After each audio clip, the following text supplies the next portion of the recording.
আমি সজীব ওয়াজেদ জয় বলছি। আপনারা জানেন এই গত কয়েক সপ্তাহ ধরে আমাদের বাংলাদেশের যে গন্ডগোল সংকট চলছে, এই যে ছাত্রদের কোটা বিরোধী আন্দোলন, কোটার বিরুদ্ধে আমরাও ছিলাম। শুরুর থেকেই আমাদের সরকার কোটা সরিয়ে দিয়েছে, আমাদের সরকার তাদের সম্পূর্ণ দাবি মেনে নিয়েছে। এটা আদালতের একটা রায় ছিল, এটা আমাদের সরকারের করা ছিল না। তাও আমরা অ্যাপিল করে দ্রুত এই কোটা তুলে দেই। তাতেও আন্দোলনকারীরা সন্তুষ্ট না। আমরা তাদেরকে আলোচনায় ডেকেছি, আমরা একটা জুডিশিয়াল কমিশন করেছি যে সংঘর্ষে যে হত্যাকাণ্ড হয়েছে সেটার বিচারের জন্য। অনেক পুলিশ অফিসার যারা অতিরিক্ত ফোর্স ইউজ করেছে তাদেরকে আমরা সাসপেন্ড করেছি। তাতেও এই আন্দোলনকারীরা সন্তুষ্ট নয়। আমরা যতই ছাড়, প্রধানমন্ত্রী নিজেই তাদেরকে ডেকেছেন যে আসেন আমরা আলোচনায় বসি, তাতেও তারা সন্তুষ্ট না। আমরা যতই ছাড় দিতে থাকি, যতই তাদের দাবি মেনে নিতে থাকি, তারা কিছুতেই সন্তুষ্ট না, তারা খালি দাবি বাড়িয়ে যাচ্ছে। এখন দাবি হচ্ছে যে সরকারের পতন। তবে সরকারের পতন হওয়ার পর কি হবে, কি হবে এটা কেউ ভেবেছে? আমরা বাংলাদেশে গণতন্ত্র রক্ষা করে রাখতে চাই। সরকার পতন করে নতুন সরকার আসার সাংবিধানিক অনুযায়ী শুধুমাত্র একটি উপায় আছে, সেটা হচ্ছে নির্বাচন। আমাদের সুপ্রিম কোর্ট রায় দিয়েছে যে কোনো অনির্বাচিত সরকার 1 মিনিটের জন্য ক্ষমতা নিতে পারবে না। তো তাদের এই নির্বাচনের দাবিও যদি আমরা মেনে নেই, তো তারা তো এই পর্যন্ত কোনো দাবি, আমরা যত দাবিতেই রাজি হয়েছি তারা তাদের দাবি বেরিয়ে যাচ্ছে।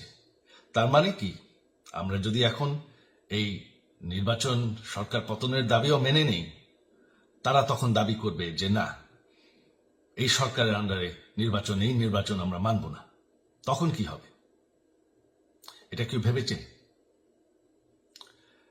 জানি আমাদের সেই সুশীল সমাজ আবার আলোচনা করছে সেই তত্ত্বাবধায়ক সরকারের অভিজ্ঞতা তো আমাদের আছে। আপনারা ভুলে গেছেন সেই তত্ত্বাবধায়ক সরকারকে নষ্ট করে দেওয়া হয়েছিল বিএনপির আমলে ইলেকশন রিগ করার জন্য।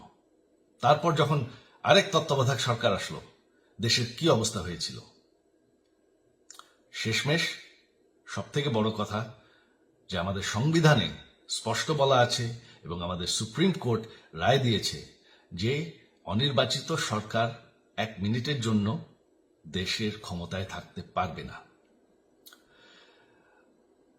আমরা আওয়ামী লীগ, আমরা আন্দোলন করেছি, আন্দোলন করে এই দেশকে স্বাধীন করেছি, আন্দোলন করে গণতন্ত্র ফিরে এনেছি, আন্দোলন করে আমরা দেশের উন্নয়ন করেছি।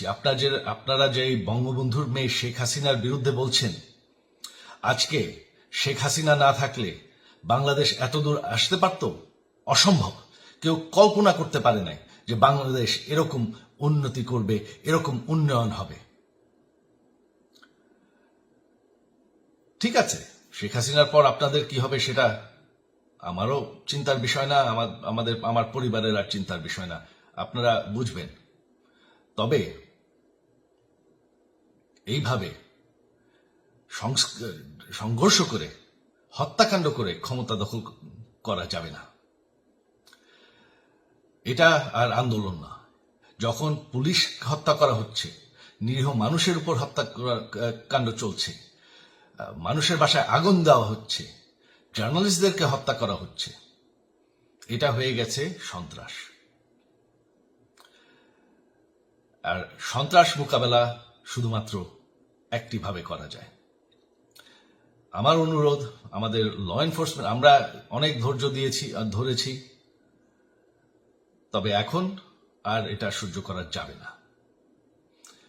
ল এনফোর্সমেন্ট এজেন্সি, বিজিবি এবং কি আমাদের মিলিটারির প্রতি আমার আহ্বান যে আপনাদের দায়িত্ব হচ্ছে আমাদের দেশের মানুষকে নিরাপদ রাখা। এবং আমাদের দেশকে নিরাপদ রাখা, আমাদের দেশের সংবিধানকে নিরাপদ রাখা, সংবিধানকে রক্ষা করা। তার মানে এক মিনিটের জন্য কোনো অনির্বাচিত সরকার আমাদের ক্ষমতায় আসতে দিবেন না। এটা হচ্ছে আপনাদের দায়িত্ব, কারণ সেইটা হলে আমরা আবার পাকিস্তানের মতন হয়ে যাব। আমাদের এই যে 15 বছরের উন্নয়ন সব শেষ হয়ে যাবে।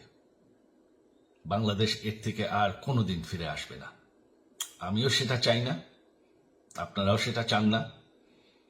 আমি সজীব ওয়াজের জয় যতদিন আমার পক্ষে সম্ভব আমি সেটা হতে দেব না। জয় বাংলা, জয় বঙ্গবন্ধু।